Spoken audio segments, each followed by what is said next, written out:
আসসালামু আলাইকুম।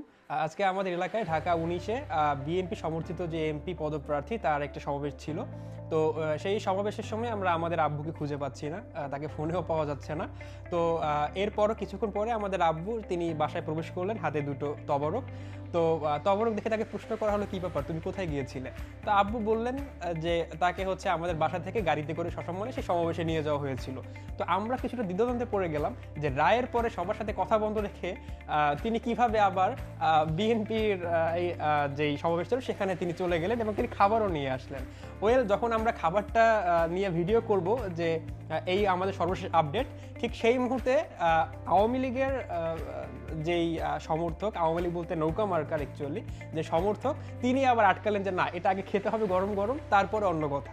তো এই ভিডিও করা নিয়ে আমরা যারা বাকি যে তিনটা দলের বা নিউট্রাল যারা আছি আমরা, তারা হচ্ছে গিয়ে ভিডিওটা করার সুযোগ পাচ্ছিলাম না। তো খুব কষ্টে আমরা এই ভিডিও পর্যন্ত আসতে পেরেছি। এরপর হয়তো আমরা এই সমর্থিত একটি দলের সমর্থিত যে আছে যারা, তাদের জন্য আমরা এটা হয়তো ভাগেও পাবো না।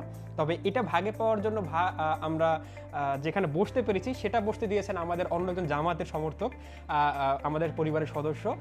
তিনি আবার বলছেন যে না, এটা খাওয়া যাবে না, এটা কিছু মানে ছোঁয়াও যাবে না, এটা যেহেতু ভিন্ন দল থেকে আসছে, আমরা এটা কোনোভাবেই আমাদের পরিবারে কাউকে আমরা খেতে দিতে পারি না।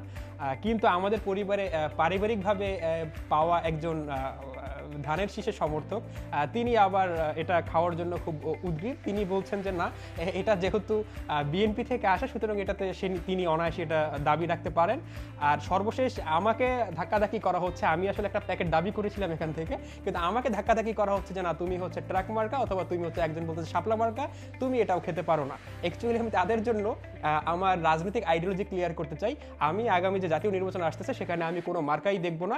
আমি শুধু এটাই দেখব যে কোন দলের কোন প্রার্থী তিনি আমাদের যে পরিবেশ, আমাদের যেই এখন ক্লাইমেট চেঞ্জ নিয়ে যেই সমস্যাগুলো হচ্ছে বা এই যে প্রাকৃতিক দুর্যোগগুলো আমরা ফেস করতেছি, সেগুলোর আগাম কি বার্তা বা আগাম কি প্রস্তুতি আমরা নিতে পারবো, সেইটাতে যেই দল বা যেই প্রার্থী জোর দিবে আমি তার সাথে থাকবো ইনশাআল্লাহ।